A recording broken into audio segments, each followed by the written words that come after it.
ఏపీలో గత వైసీపీ ప్రభుత్వంలో వైఎస్ జగన్ కు సన్నిహితుడిగా పేరు తెచ్చుకున్న గన్నవరం మాజీ ఎమ్మెల్యే వల్లభనేని వంశీ అప్పట్లో చేసిన తప్పులు ఇప్పుడు వెంటాడుతున్నాయి.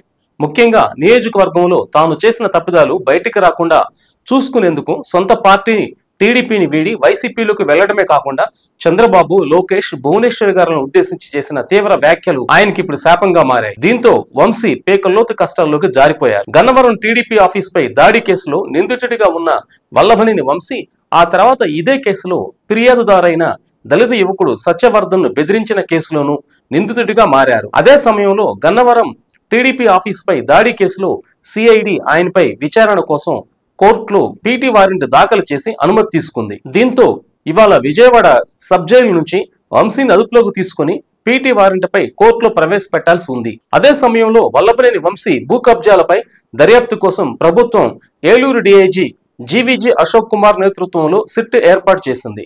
దీంతో సిట్ విచారణ కూడా ప్రారంభం కాబోతుంది. ఈ నేపథ్యంలో వంశీ పీకల్లోతు కష్టాల్లో చిక్కుకున్నట్లుగా అర్థమవుతుంది. మరోవైపు వంశీ దాఖలు చేసిన ముందస్తు బెయిల్ పిటిషన్ ను హైకోర్టు ఇప్పటికే తోసిపుచ్చింది.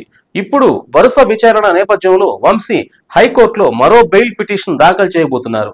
ఇందులో ఊరట దక్కితే సరి, లేకపోతే వంశీ కష్టాలు రెట్టింపు కాబోతున్నాయి. జైల్లో అదనపు వసతుల కోసం వంశీ చేసిన విజ్ఞప్తిని విజయవాడ కోర్టు మన్నించడం మినహా ఆయనకు ఈ మధ్యకాలంలో ఎలాంటి ఊరట దక్కలేదు.